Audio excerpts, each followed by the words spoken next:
नई शो से नई थोड़ा नीचे होने गए। जा रही है। इस बार का जो कैरेक्टर है थोड़ा इस तरह से एक्सपीरियंस कैरेक्टर लग रहा है। जितना भी मैंने ये भी देखा बहुत मैम अच्छा कैमरा लग रहा है। आपके किरदार के बारे में थोड़ा बताइए deeply, what would you like to say? First of all thank you so much इंतज़ार करने के लिए और आप सब आए इस प्रेस कॉन्फ्रेंस के लिए। जैसा कि आपने देखा जानवी एक बहुत ही अलग कैरेक्टर है। बहुत ठहराव है इसमें और जय उल्का ने आज तक जानवी जैसा किरदार नहीं किया था और मेरे लिए डिफ़िकल्ट भी रहा है, चैलेंजिंग रहा है, टिपिकल नहीं है। सो एक बहुत बड़ी रिस्पॉन्सिबिलिटी है जानवी की ज़िंदगी में और वो है कियान। और उसके पीछे की क्या कहानी है वो तो आपको एपिसोड्स के ज़रिए पता चलेगा और हम चाहेंगे एक सुंदर कहानी में बता सकें। इसके लिए मुझे काफ़ी नई चीज़ें ट्राई करनी पड़ी, मेथोडिक एक्टिंग के लिए भी, बिकॉज आपने हमेशा मुझे बहुत ही हीरोइक रोल्स करते हुए देखा है, पर इस तरह का हीरोइन रोल नहीं करते हुए देखा होगा। अपने आप में एक एक्सपीरियंस है। बस and I am very happy कि पोस्टर्स हमारे इतने अच्छे लग रहे हैं, फर्स्ट 2 एपिसोड्स इतने अच्छे लग रहे हैं और आप सबका इतना प्यार मिला। So let me know. जैसे आपने कहा कि ऑलरेडी लोगों ने हीरोइक रोल करते हुए देखा, ये रोल वहाँ का रोल है, कितना एक्साइटिंग लगा आपको जब अप्रोच किया गया, क्या रिएक्शन मिले, क्या कहना चाहिए? जैसा कि हम सब जानते हैं, हमारी माएँ हीरो हैं। आज हम सब जो भी हैं हमारी माँओं की वजह से, मतलब हमारे जन्म से लेकर लालन पालन हर संस्कार हमें हमारी माँ ने दिया है। हम अपने पिताओं के साथ जितना वक्त नहीं फादर्स के साथ जितना वक्त नहीं बिताते उतनी ज़्यादा माँ से बिताते हैं। तो आई थिंक सिंस वो एक हीरो है जो हमारे सबसे क्लोज टू हार्ट है, तो क्यों ना मैंने सोचा इस बार मार धाड़ और एक्शन वाला हीरो तो मैंने किया है, मतलब ये नहीं किया है। एंड सिंगल मदर्स अपने आप में एक बहुत बड़ी अनसंग हीरोज़ हैं, जिन्हें उतना क्रेडिट मिलता नहीं है। देखा जाए तो जिस तरह की हमारे कंट्री में लाइफस्टाइल है, हर माँ घर की एक सिंगल मदर जैसे कर रही होती है, घर भी संभाल रही होती है, कभी कभी कुछ सिचुएशंस में अपनी जॉब्स भी संभाल रही होती है और बच्चों को, ना सिर्फ कई बच्चों को संभाल रही होती है। सो आपने देखा होगा यार, एक वर्किंग लेडी ऑफिस से आ रही है, वो मटर छील रही है, वहीं पे प्याज काट रही है और घर पहुंचते ही खाना भी बनाकर खिलाती है। तो ये स्पिरिट है हमारे देश के मदर्स की। और जब बात आती है सिंगल मदर्स की तो उनको सबसे कम क्रेडिट मिलता है, और क्रेडिट के साथ साथ जो सोसाइटी से जो चीज़ें उन्हें सुननी पड़ती है या जो सवालों को झेलना पड़ता है, आसान नहीं है।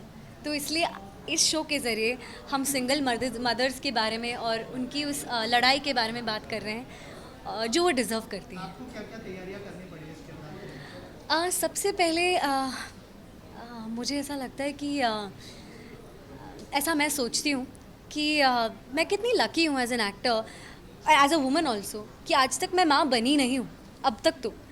पर जब मैं बनूंगी तो जैसे हम कहते हैं ना कि हमारे पेरेंट्स भी पहली बार माँ बने हैं या बाप बने हैं, तो उनके लिए भी कितना डिफ़िकल्ट रहा होगा। बट मुझे ऑलरेडी एक माँ बनने का रिहर्सल मिल रहा है और आई वंडर मैं किस तरह की माँ बनूंगी, क्योंकि मुझे ऑलरेडी पता है experience. But coming back as an actor, था थोड़ा स्ट्रगल था, क्योंकि जब भी मैं कुछ वो सीन्स रीड करती थी मुझे कहते थे नहीं वो ममता नहीं दिख रही है। मैं सोचती थी कि ममता ऐसी कौन सी चीज़ है यार जो मुझे नहीं आ रही है। पर फिर फिर अपने माँ के बारे में सोचा, अपने सारे फ्लैशबैक्स, तो समझ आया कि ममता एक सैक्रिफाइस है, एक लाइफ लॉन्ग कमिटमेंट है। और एक माँ ना सिर्फ अपने बॉडी के साथ साथ वो कॉम्प्रोमाइज़ करती है, बट अपने पूरे जीवन को कॉम्प्रोमाइज़ करती है, अपने हर खुशियों को, अपने हर हक को। मतलब आपके थाली में भी जो एक एक्स्ट्रा निवाला होता है तो वो माँ खिलाती है, अपना पेट काट कर आपको खिलाती है। तो वो फीलिंग, उससे नोबल फीलिंग नहीं हो सकती। तो मैंने सोचा क्यों ना इस बार मैं एक सिंगल मदर को निभाऊं और इसका नाम करें। तो मैं इसलिए पूछता हूँ कि किस तरह से लोगों को क्या संदेश आ जाएगा आपके किरदार से? देखिए, टेलीविज़न एक बहुत ही इम्पॉर्टेंट माध्यम है, ना सिर्फ हमारे जनरेशन को एंटरटेन करने का, बट एजुकेट करने का। और जो कमिंग जनरेशन है, जो माताएं बहन, जो लड़कियां हैं, उन्हें कोई लिमिटेशंस नहीं लगनी चाहिए कि एक औरत इंडिपेंडेंट हो सकती है, अगर एक लड़की प्यार में हो सकती है, और एक लड़की मतलब औरत सब कुछ हो सकती है। और यहाँ जानवी एक इंडिपेंडेंट माँ है, वो जॉब भी करती है, अपने बच्चे को भी संभालती है, बट अब तक उसने प्यार के बारे में नहीं सोचा है। और कियान वो कोशिश करेगा कि अपनी माँ की लाइफ में प्यार ला सके। Thank you ma'am, thank you so much.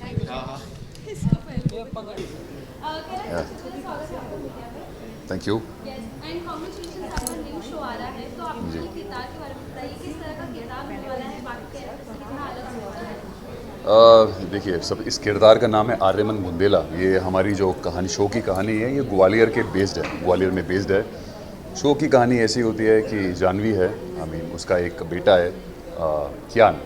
So Kiyan basically उसकी कियान के लिए उसकी माँ ही सब कुछ है। उसके माँ, उसके बाप, उसका सारा काम, हर चीज़ उसकी दुनिया है। और जानवी के लिए कियान। अब कियान को जानवी के लिए एक हस्बैंड चाहिए, अपने लिए नहीं, उसको अपनी माँ के लिए चाहिए, क्योंकि उसको लगता है बेचारी मेरे लिए भागा दौड़ी करती है, इतना सब कुछ करती है।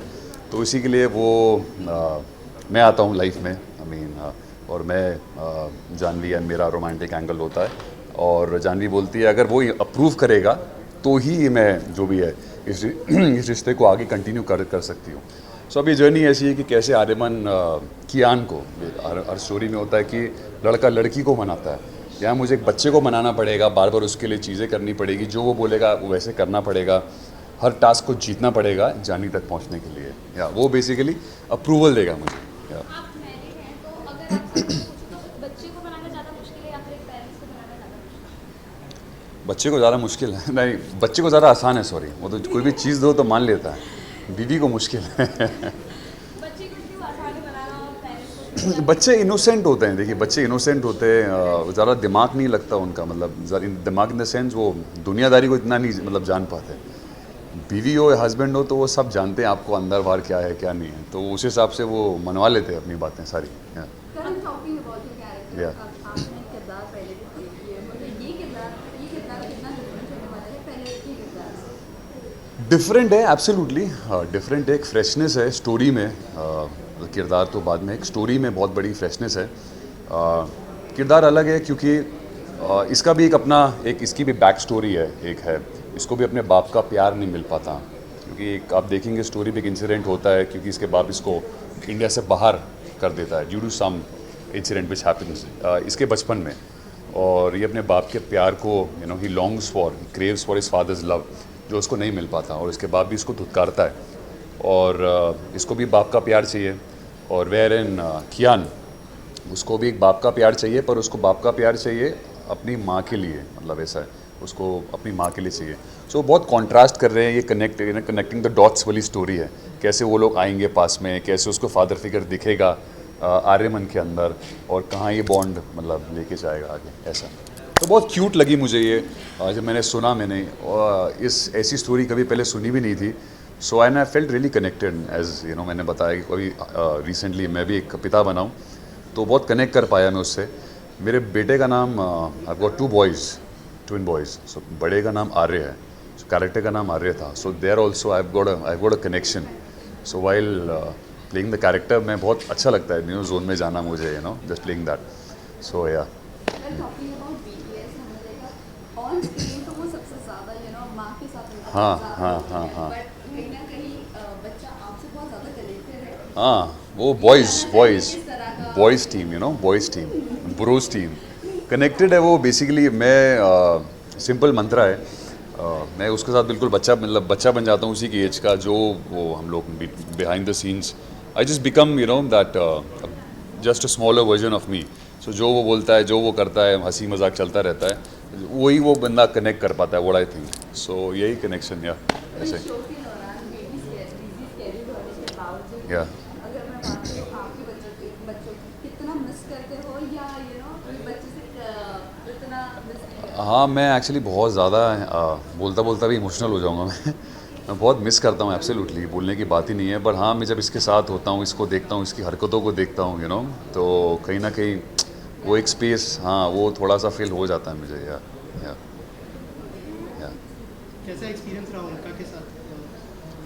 उल- ऑन स्क्रीन केमिस्ट्री बहुत अच्छी लग रही है आप दोनों। अरे थैंक यू सो मच। कैसा माहौल था, कैसा कैसा एक्सपीरियंस? देखिए अभी फ़िलहाल शुरुआत है, अभी सीन्स की हमारी शुरुआत है, इतने सीन्स हुए नहीं, बट इनिशियली मेरे लिए एक्टर अच्छे हों बुरे हों, बट एक इंसान अच्छे होने चाहिए, और वो बहुत अच्छी इंसान है, मतलब वाइब बहुत अच्छा है, और एक्टर एब्सोल्युटली आप सभी जानते हैं, बहुत माशाल्लाह बहुत बढ़िया, बहुत अच्छे एक्ट्रेस हैं, तो मज़ा आता है सीन्स करने में, गिव एंड टेक बहुत अच्छा होता है, so for now it's going really well, yeah touch would.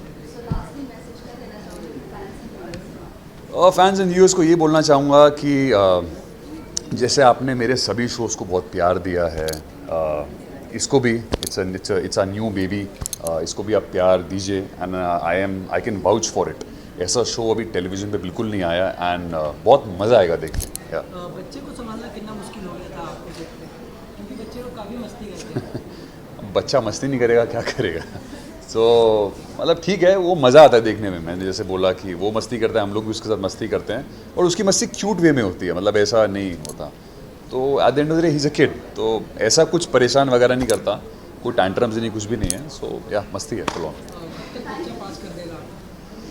अभी देखते हैं कब तक पास कर देगा। पुशअप करवाता है, गाने गवाता है, इधर उधर कूदवाता है, सब करवाता है, तो करना पड़ेगा अभी तो। या थैंक यू, मोस्ट वेलकम। या थैंक यू, थैंक्स।